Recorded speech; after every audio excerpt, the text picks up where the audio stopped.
Good afternoon everyone, and welcome to another instalment of gunnercooke's People Hour webinar dealing with employment law issues. And this week, this month I should say, I've been asked to offer some thoughts on disability discrimination, and particularly Section 20 reasonable adjustments claims. This webinar is deliberately not intended to be an overly technical or academic analysis of disability discrimination. I'm sure many of you are dismayed to hear that, but if anybody does want to engage in a techie employment law debate, I'm quite happy to get into that, perhaps offline. But what I really wanted to achieve this afternoon was to give you some thoughts and highlight some of the experience and some of the issues that I've seen recently in dealing with a lot of these types of claims, in the hope that we could try and identify some practical issues that you're going to come across in dealing with reasonable adjustments applications, and hopefully also identify some solutions that may be of use to you in the real world amongst the blood and the bullets on the front line of HR practice every day. So that's what we're aiming for. The marketing team here have encouraged me to bring this webinar in on time.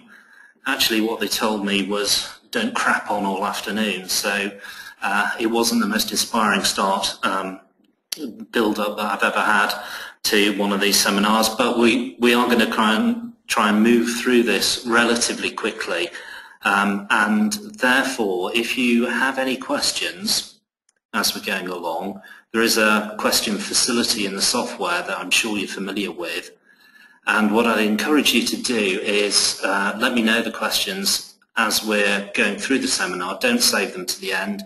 If I can deal with them as we're going through this, I will do. If I can't deal with them for some reason, then I'll get back to you on it over the next couple of days. But don't worry, I won't forget about it. So that's the plan about questions. One of the reasons really that I was keen to talk about reasonable adjustments was that we're all familiar with the statistics from the Employment Tribunal that demonstrate over the past 12 to 18 months there's been a very significant reduction in the amount of litigation that's ongoing in the Tribunal. Indeed, I'm hearing rumours at the moment about the part-time employment judges having to reduce their hours because there isn't enough litigation to go round in order to allow them to fulfil their contractual obligations with the Ministry of Justice, which is an interesting situation.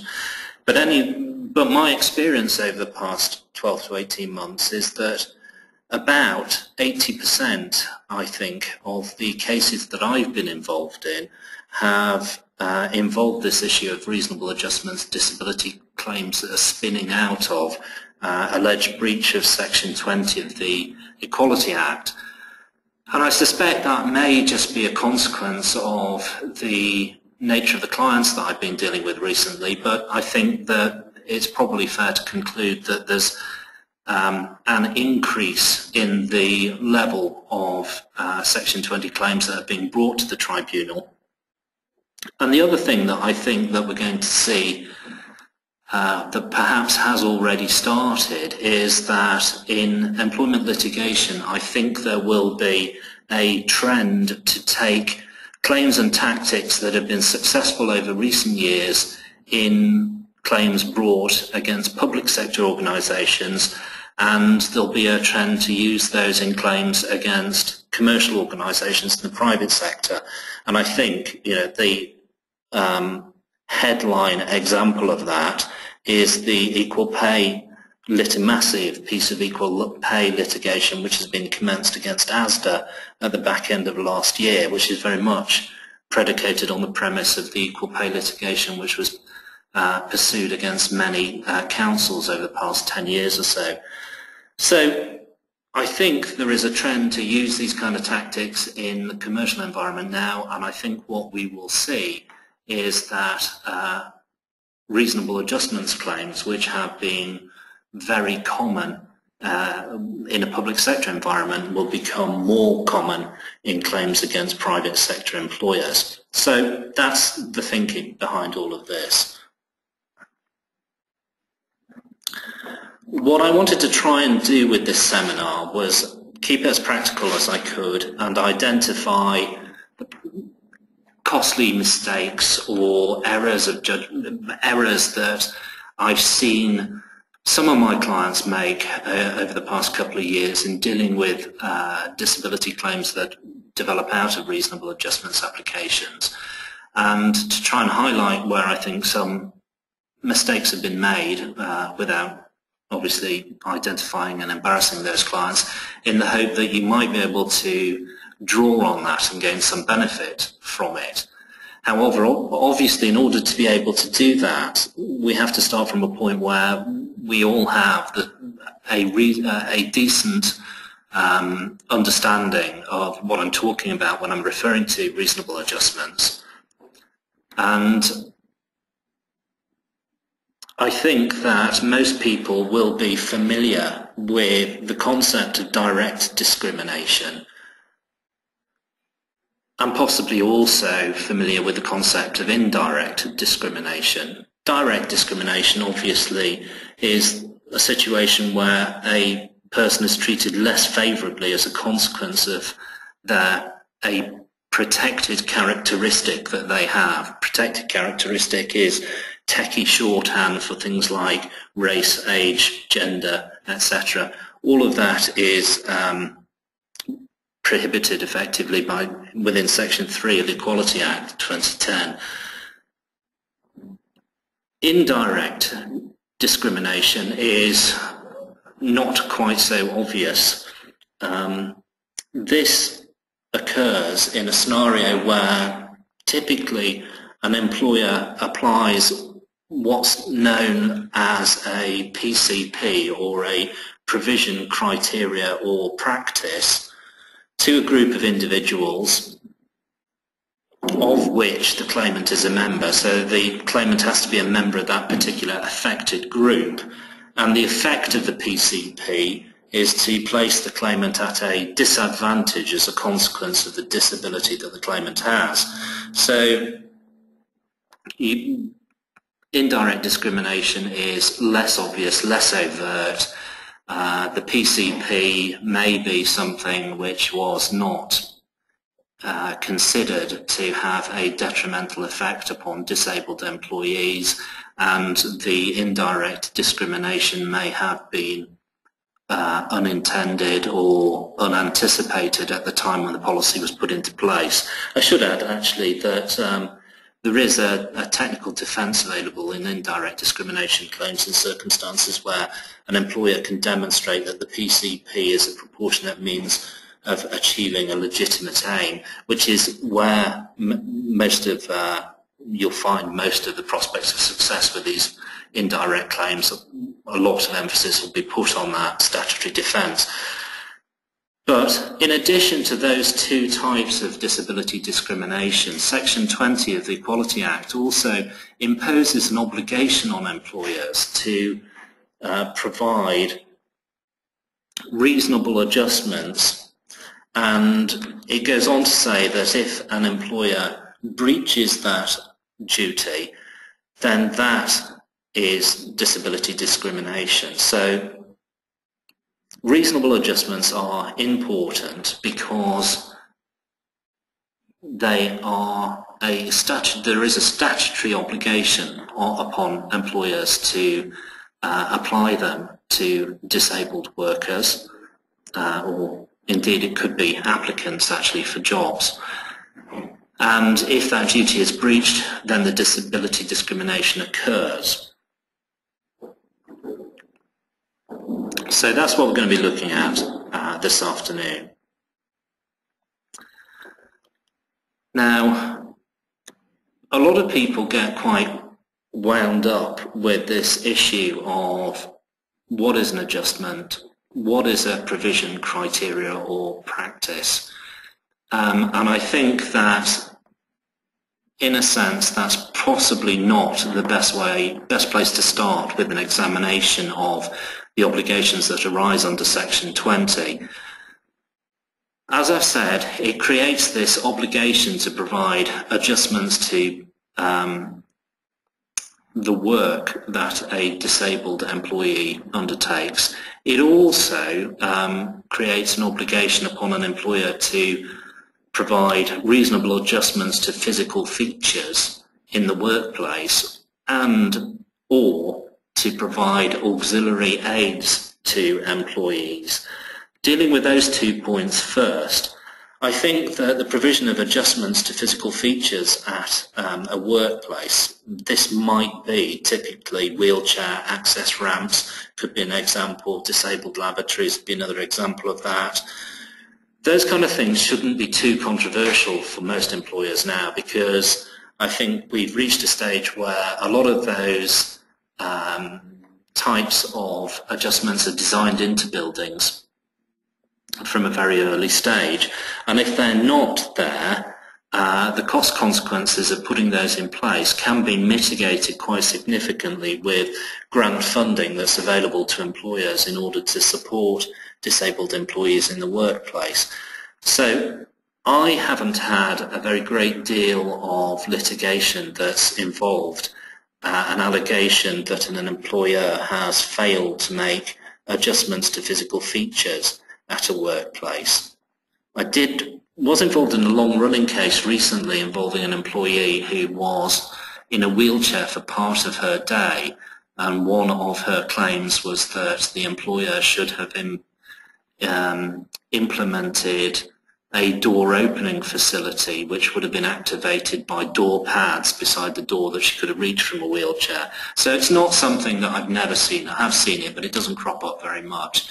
Additionally, I don't see a lot of claims about a failure to provide auxiliary aids.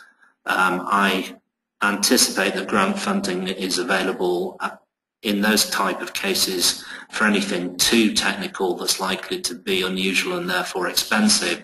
And most of cases where I've seen this crop up, it's usually about fairly standard stuff such as orthopedic chairs, ergonomic keyboards, footrests, that kind of thing. And to be honest, I kind of think that that's a bit of a no-brainer. Employers should be providing that without too much difficulty to employees who are working at computer workstations all day, and if you're not doing that, I think you've got some pretty fundamental problems. Really, I don't think you even get to go in relation to a potential defence. So if we looked at the entirety of Section 20 of the Equality Act, the one thing which I think is quite controversial and which is a big deal is this obligation that's on employers to provide adjustments to work. And you'll see from the reference there that I've taken from Section 20 that it's suggested that the adjustment should be designed to overcome a substantial disadvantage suffered by a disabled employee. Sometimes I've had people ask me, well, what does that mean? What is a substantial disadvantage? And I have seen cases where people have developed quite an entrenched position in the litigation, which isn't always a good thing, because they formed quite a defined view, or they've adopted quite a subjective view of what a substantial disadvantage might be. And I think it's quite important to understand right from the outset with this that the people that will be making the decision about whether or not disadvantage that's been suffered by an employee is substantial or not will be the tribunal members, and their view about what is or isn't substantial will be that anything more than trivial will be viewed as being substantial. So don't get sucked into believing that this is a significant high hurdle that an employee's got to get over in order to support a claim that they should be offered reasonable adjustments, because it's not.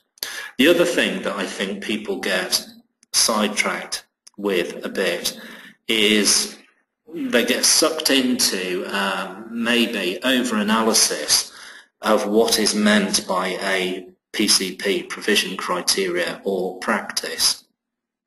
And there are cases that deal with this and say, you know, a particular thing is or isn't, in the view of that particular tribunal, a PCP. And of course, as we know, generally tribunal decisions are not binding on other tribunals, so those type of decisions are not always helpful, in that they're not a guarantee that if you have exactly the same set of circumstances again in the future, a claim will be decided in the same way as a decision in a previous case. What those cases can do is offer you a bit of guidance about the way that tribunals tend to view that question. And I think really my advice to you would be, don't get sucked into an analysis of whether or not something is a PCP, because really I would expect that the view that the tribunal would take about that is that they would look at ways of working. So it might be something that you require an employee to do in order to carry out their particular role. It might be as broad as something you require all employees to do as part of their contract of working with you.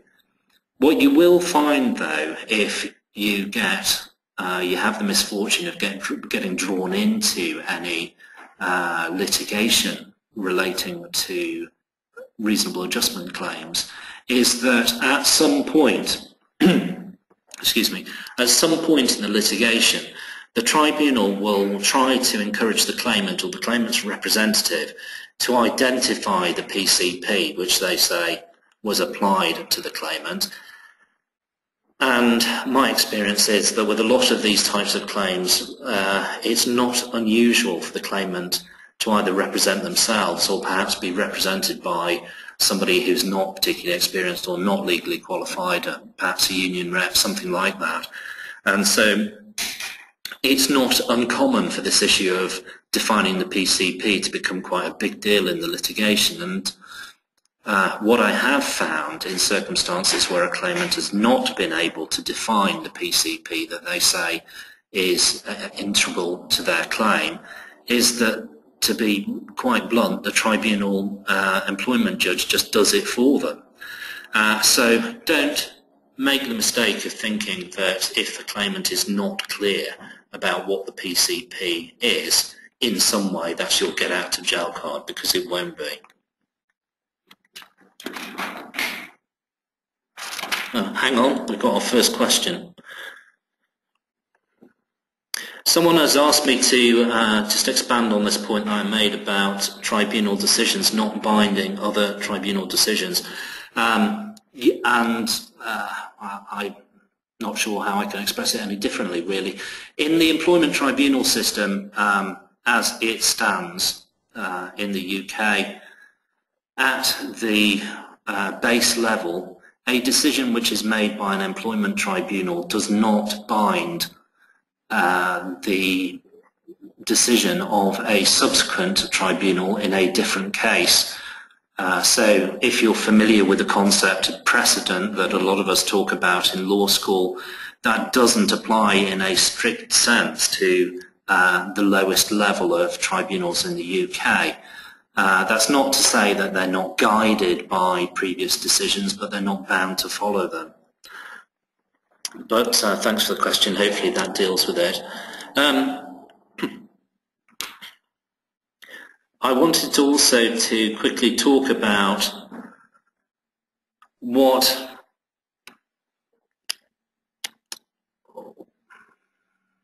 happens if an employer fails to make or breaches the duty that's created by Section 20.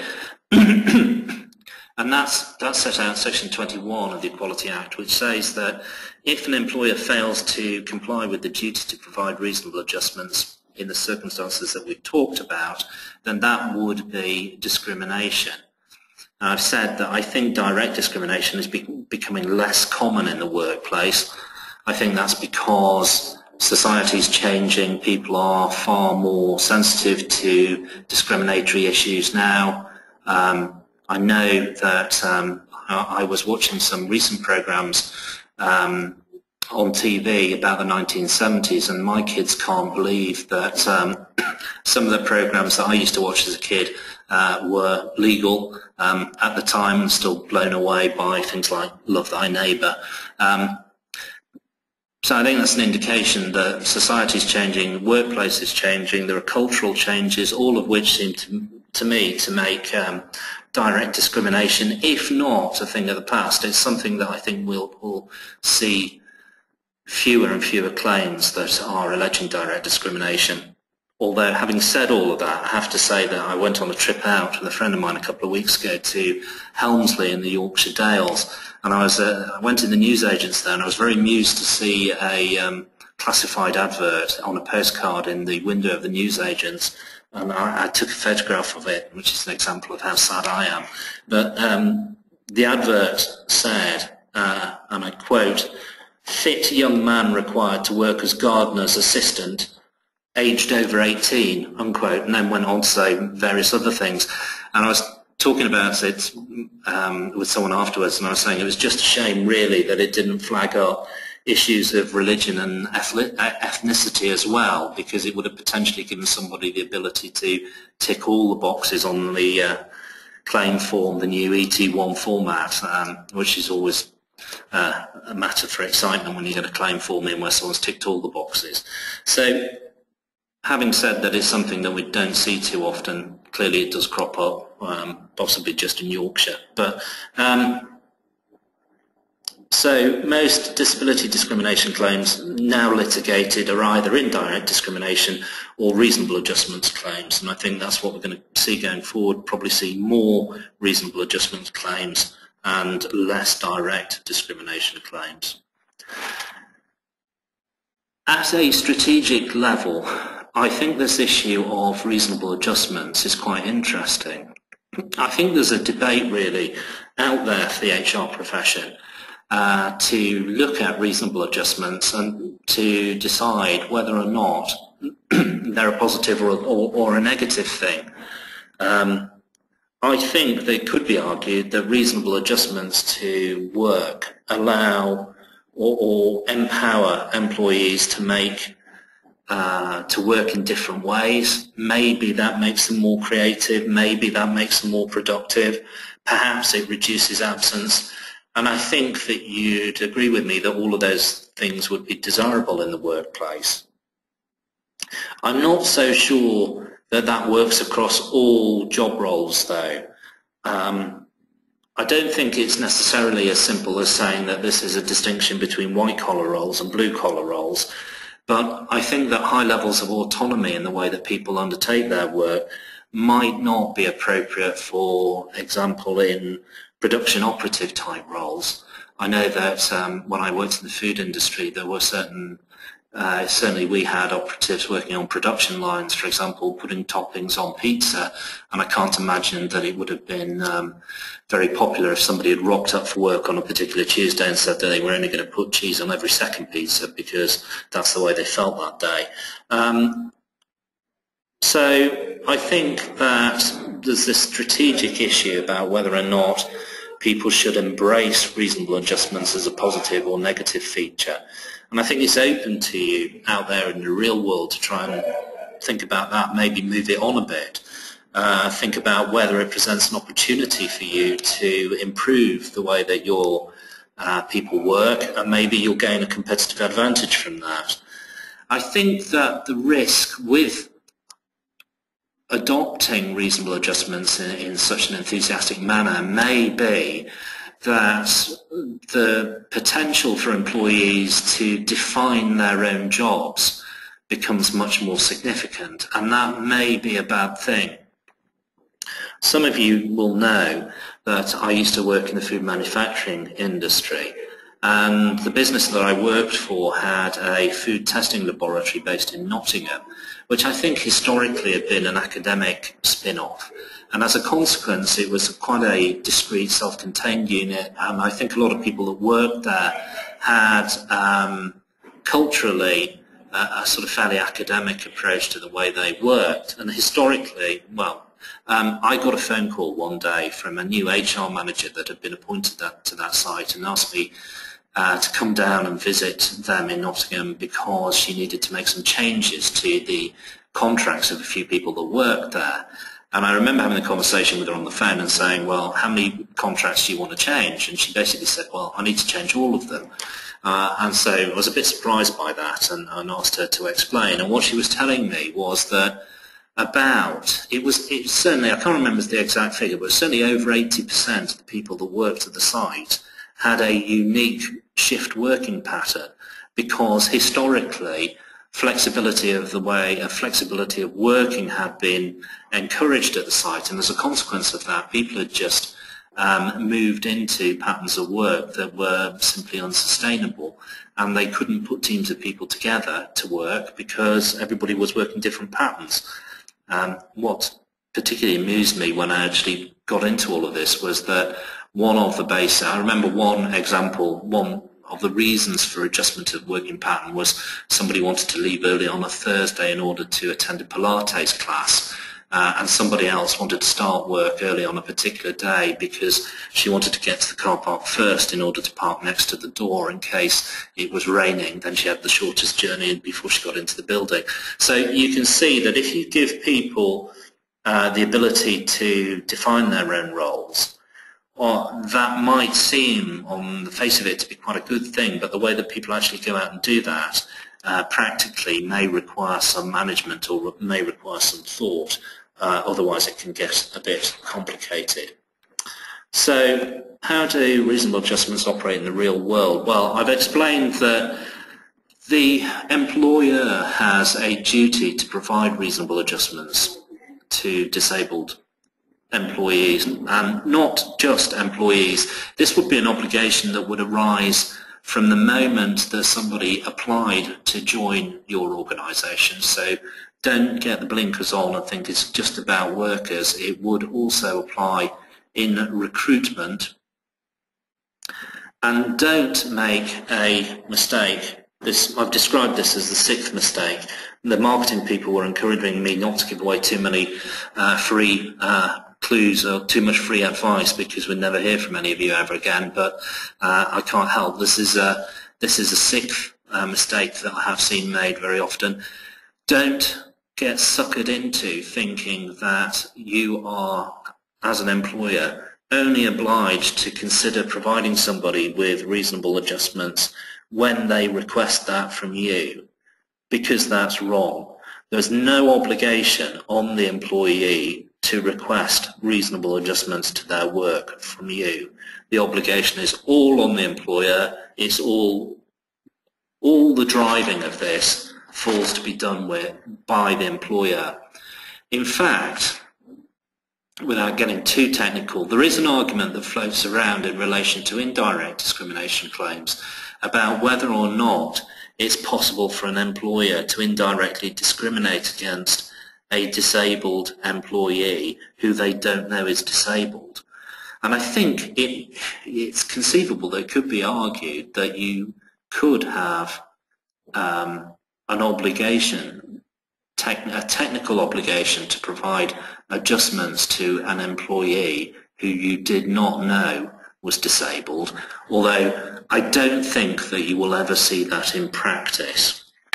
I think that in practice the way this is going to look to you is that you are highly likely to receive a request for adjustments to patterns of work from an employee who identifies themselves as being disabled. So the first mistake that I wanted to flag up and highlight to you that I have seen people make is, having said all this stuff about the importance of offering reasonable adjustments, do not lose sight of the fact that the starting point for all of this is that the employee has to be disabled. If they're not disabled, they don't qualify, they're not entitled to be the beneficiary of this obligation. And this sounds when I was writing this, I was thinking, this is such an obvious point, it's not worth making it in the course of this seminar. And then I was mulling it over in my mind, and I remembered that at the end of 2013, and hopefully some of you will also remember this as well, at the end of 2013, Marks and Spencer's got themselves into some real difficulty for a little while, where there was press reports in, I think, the Daily Telegraph at the time, that an employee of Marks and Spencer's who was working on their checkout had refused to serve a customer who had bought shopping which included alcohol. And the employee in question said that they had a religious belief which required them not to consume alcohol, and as a consequence of that they didn't want to handle it.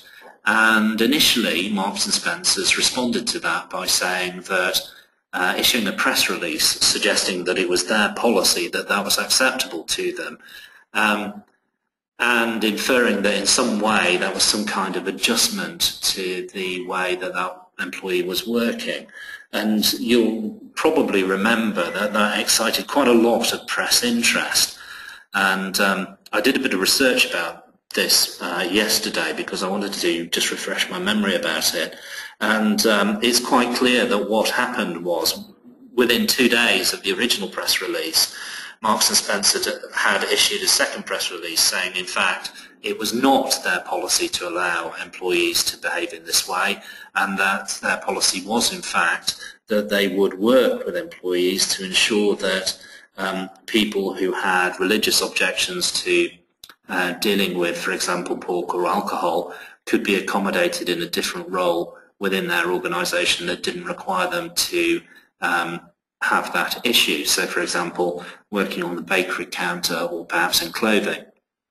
And just by way of interest for those of us that follow retail, I did also have a look at the policies of the other major retailers, and Tesco and Asda had said that they claimed that they treated each individual on a case-by-case basis, which made me laugh, because when I used to work at Asda, whenever we used that phrase, treating individuals on a case-by-case basis, was a kind of stock phrase that the legal team used to write into press releases when we just basically, the organisation had not thought about a particular issue and not developed a policy on it. So we always used to say that we treated everybody on a case-by-case basis. So I think the shorthand there was that Tesco and Asda had not really got to grips with it.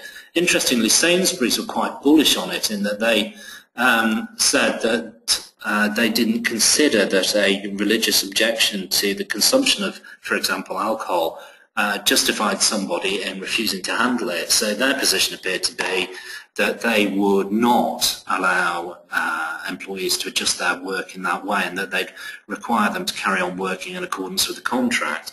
And what was perhaps most amusing was that Morrison's issued a press release, and I guarantee you that this is true, this is not made up.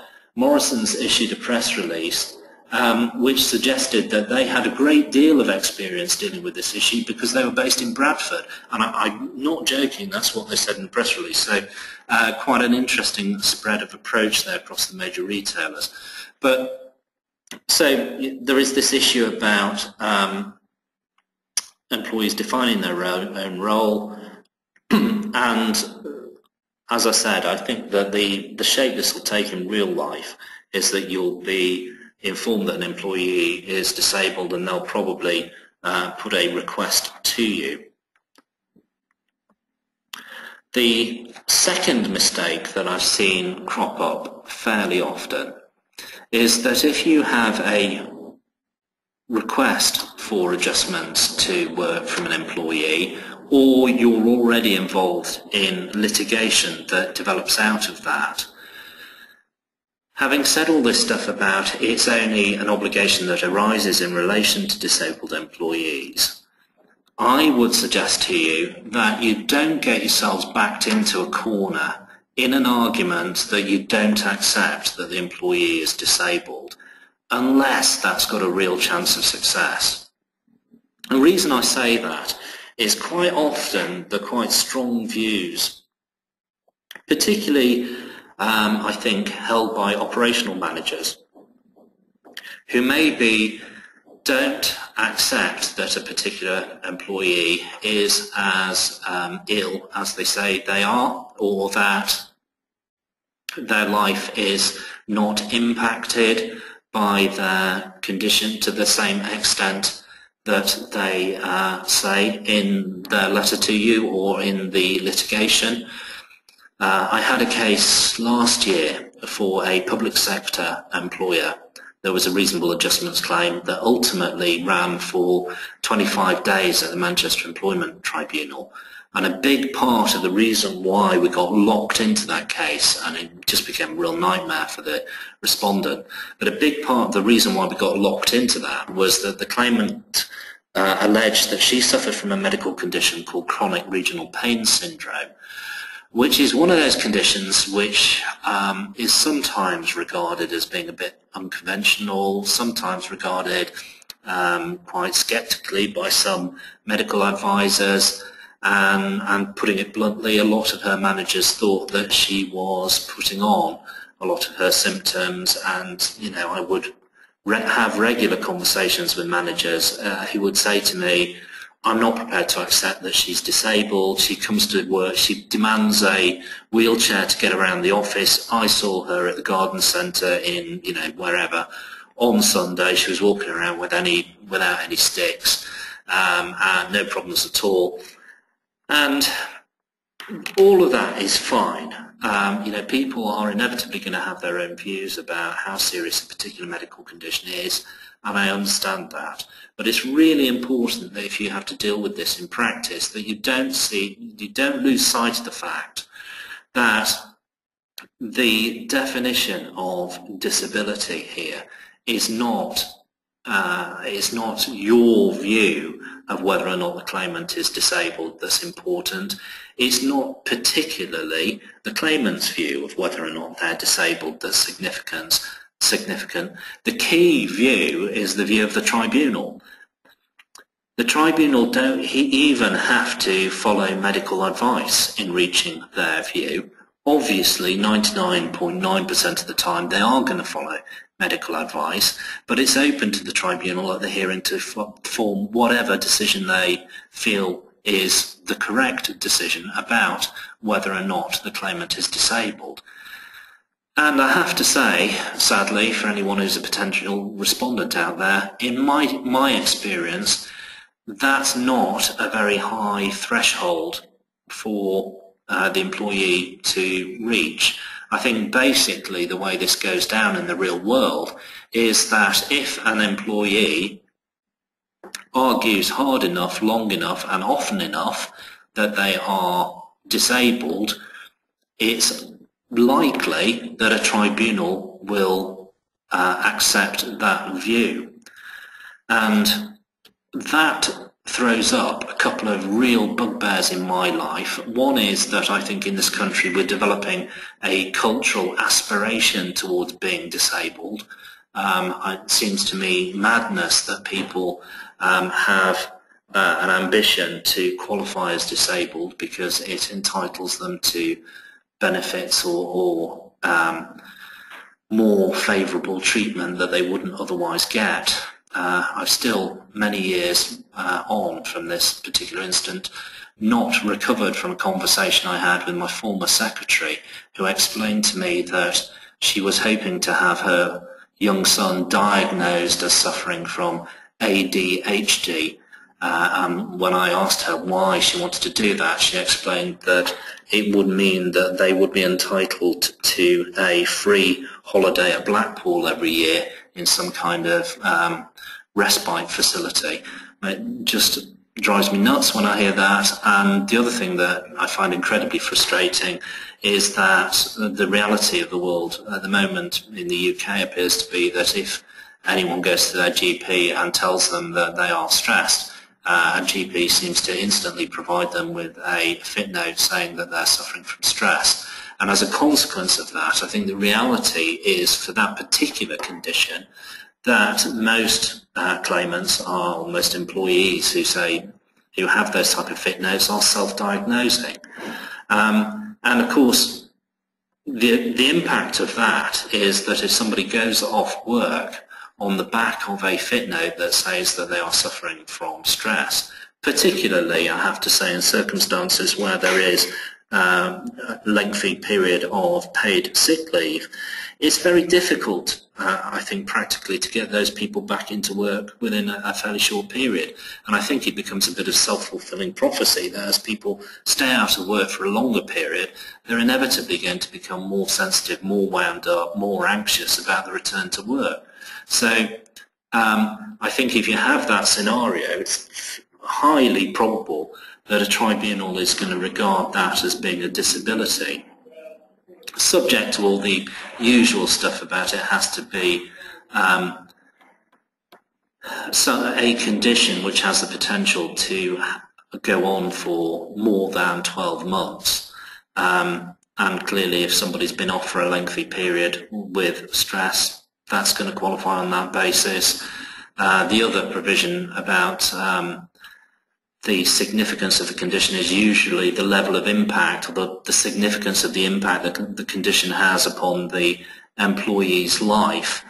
And my experience is that sadly it's almost inevitable that where an employee is absent from work due to ill health, the tribunal is going to conclude that that's a significant impact because the nature of the illness means that they can't work. So, you know, that there is this issue of being a self-fulfilling prophecy.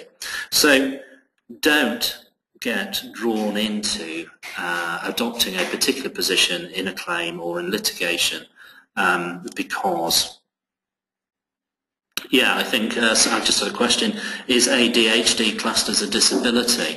Well, I think that's a good question, and the answer to that would be it depends upon whether a tribunal would regard that as having a significant impact upon the employee's life and whether that impact was likely to last for a long period, and a long period is usually taken as being 12 months or more.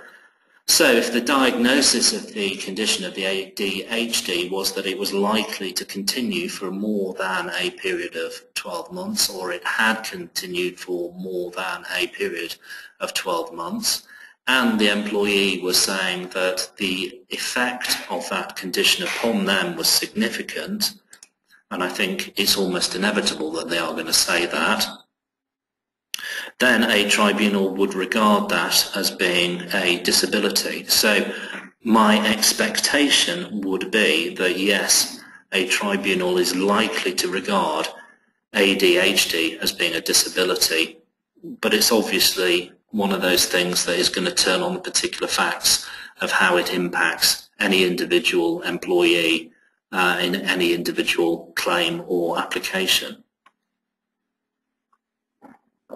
I've been asked also, what are the basic advantages that a disabled employee enjoys? Well, what I meant by that reference was that if, a disabled employee would certainly be able to apply for adjustments to their work under the provisions that we're talking about here, and I would argue that that's a fairly significant benefit over and above the standard working conditions that would be available to all their non-disabled colleagues.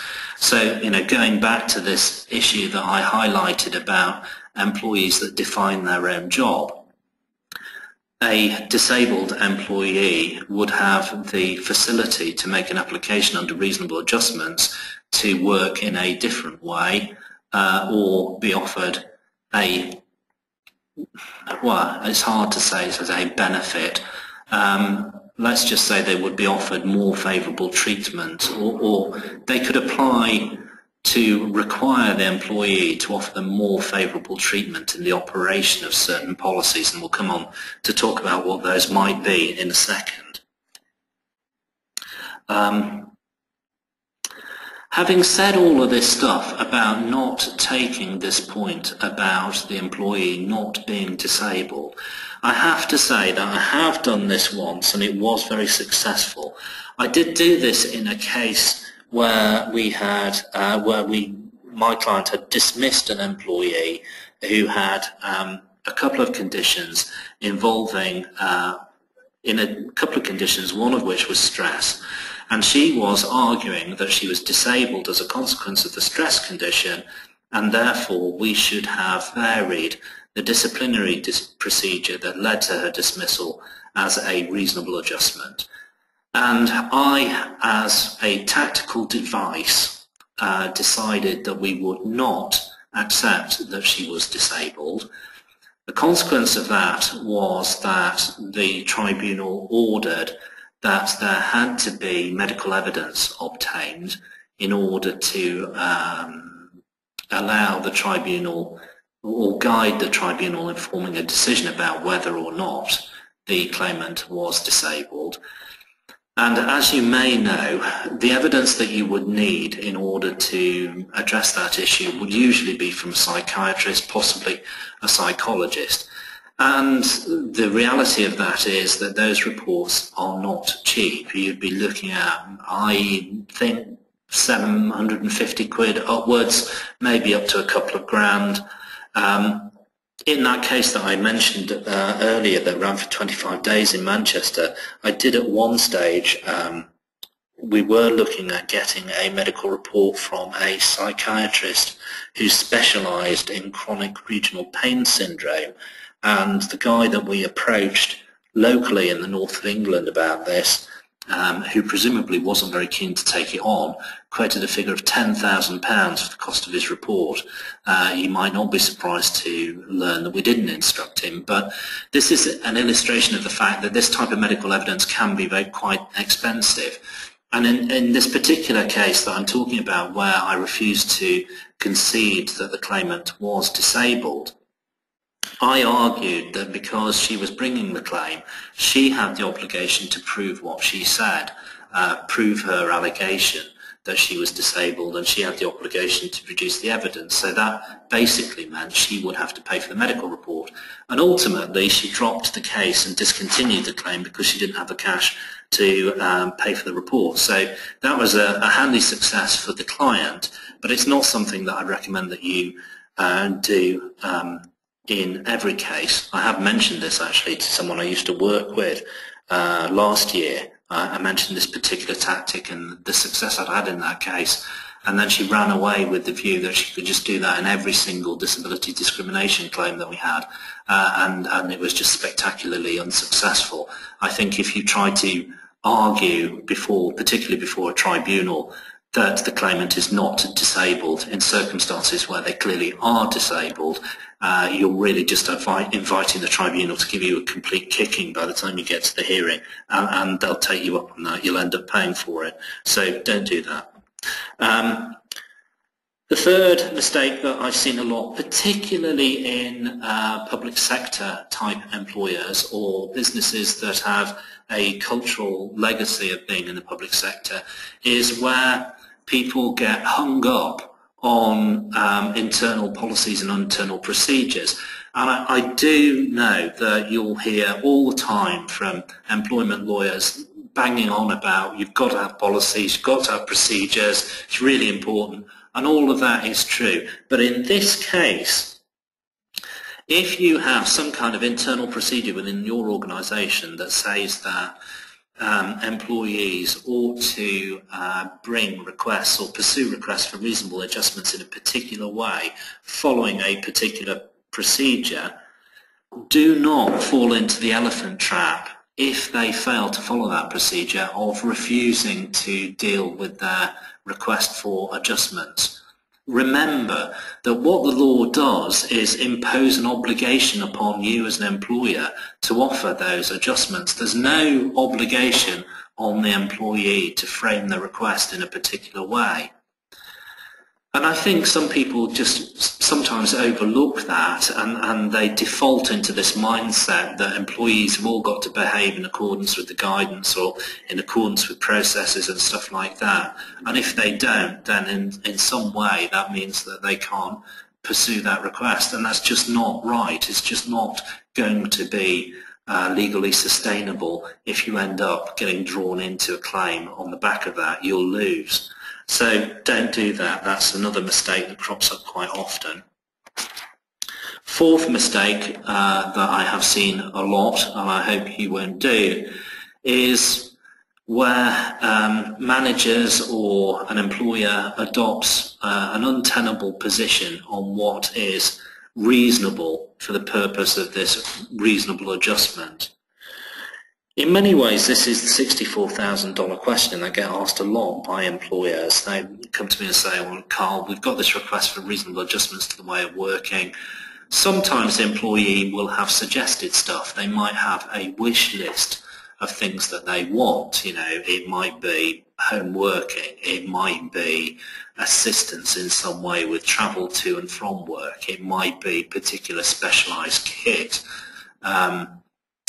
I know that weirdly the kind of specialised kit issue in large organisations almost seems to become fashionable. So I've got a client, a very large employer that I've done a lot of work for recently, and they started offering motorised height adjustable desks to employees who had back conditions, which meant that it was beneficial for them to work occasionally stood up and occasionally sitting down. And for some weird reason that I didn't understand, these bloody motorised desks seemed to become some kind of prestige item in the workplace, and suddenly everybody began requesting a motorised desk, and they cost about £2,500 each. And it got my client into some real difficulties because certain managers began to take quite robust views about whether or not people should be given these motorised desks. Excuse me. The other thing that I have seen quite a lot recently is particularly people that are working at computer workstations, requests for voice recognition software. So it's usually Dragon that people talk about. That seems to be something that is increasingly popular. I have a suspicion that part of the reason why these things go in waves of popularity is that I think that it's driven by union representatives within particular large employers. So if one union rep is successful in negotiating the provision of a particular piece of kit for one of their members, and that news goes around, then other union reps who have members with similar issues at different sites or different locations make the same request because they know that one of their colleagues has been successful in a different part of the country. So I think part of the reason that these things develop is just it's about shared knowledge within the community that represents employees in these type of claims. So the thing to bear in mind about this issue, definition of reasonableness, is again, ultimately this will be decided by the tribunal. And there is ACAS guidance available that's very good actually, in fairness to them. I'd recommend that you have a look at that about what is considered to be reasonable. And as is always the case when I'm talking to you about ACAS guidance, bear in mind that if there is ACAS guidance out there that says you know, X piece of kit is a reasonable adjustment, and you decide that you're not going to offer it, i.e. you're not going to comply with the ACAS guidance, then I'd urge you to think very carefully before you do that, because normally failure to comply with the ACAS guidance is viewed with some surprise by an employment tribunal if you end up getting there. And while cost may be a very significant consideration for your organisation, for whoever is the budget holder, it is not a significant consideration for the tribunal.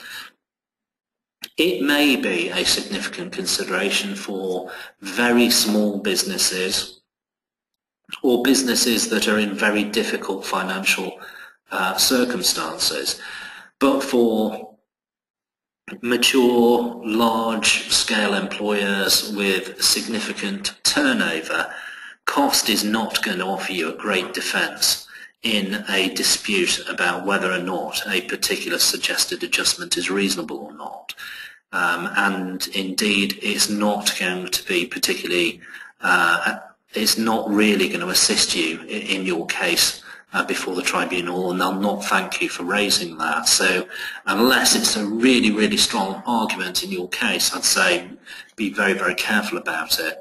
Also bear in mind that there may be funding available from external bodies that will impact on the cost of an adjustment that might erode some of your concerns by the time you get to a tribunal, and that's all been explored by two sets of lawyers anyway.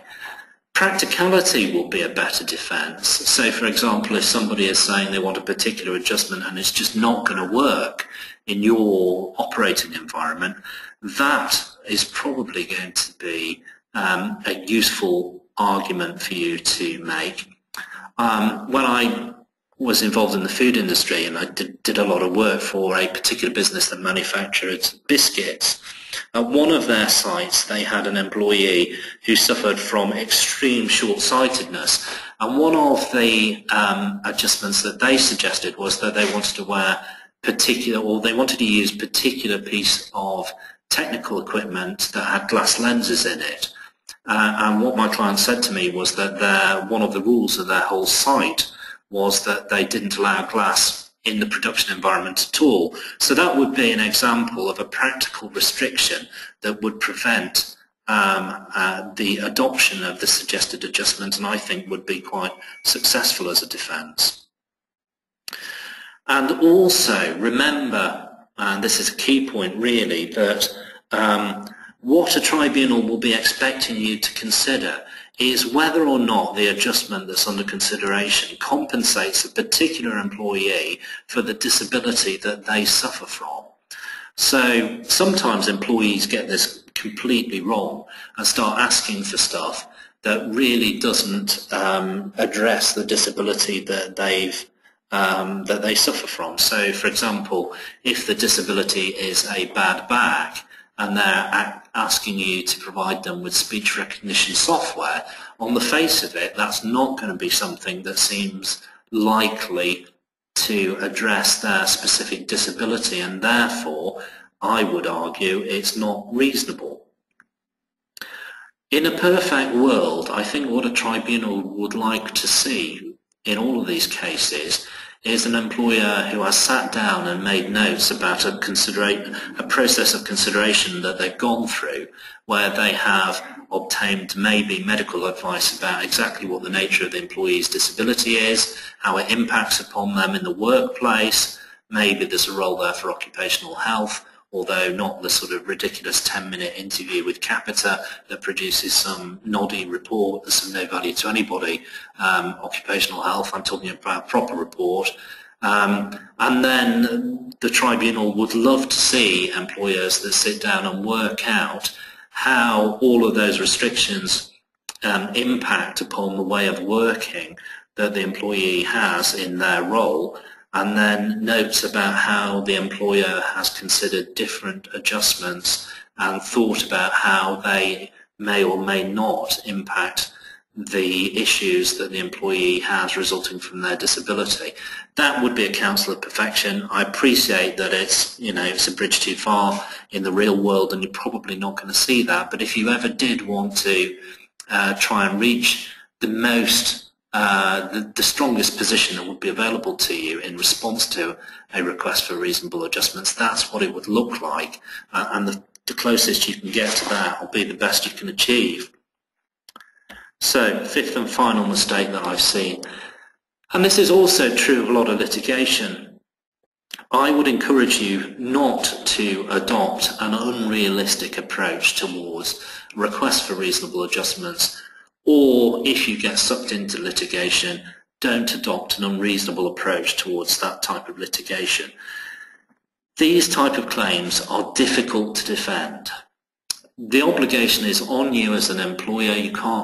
There's no potential argument that you're not caught by it. You're definitely caught by it. You definitely have the obligation to the employee. Most employees now, well, you know, if I was being cynical, I'd say almost everybody in employment now is probably disabled for the purpose of the Equality Act definition, if they wanted to be, but a lot of employees are going to find it fairly straightforward to convince the tribunal that they're disabled. That triggers the obligation for you to provide them with reasonable adjustments, and then really where that leaves you is just looking at this issue about reasonableness of the proposed adjustments. So it's a very, very difficult situation for a respondent once you get to that point. So bear in mind that if you get drawn into the litigation, these types of claims are likely to be very document heavy. They're likely to involve numbers of witnesses, particularly stress claims where people are saying that they've been subjected to stress over a period of time by different managers, that kind of stuff. Conceivably, the claims could involve cross-examination of medical experts, which is not a common skill and is not an easy skill to develop.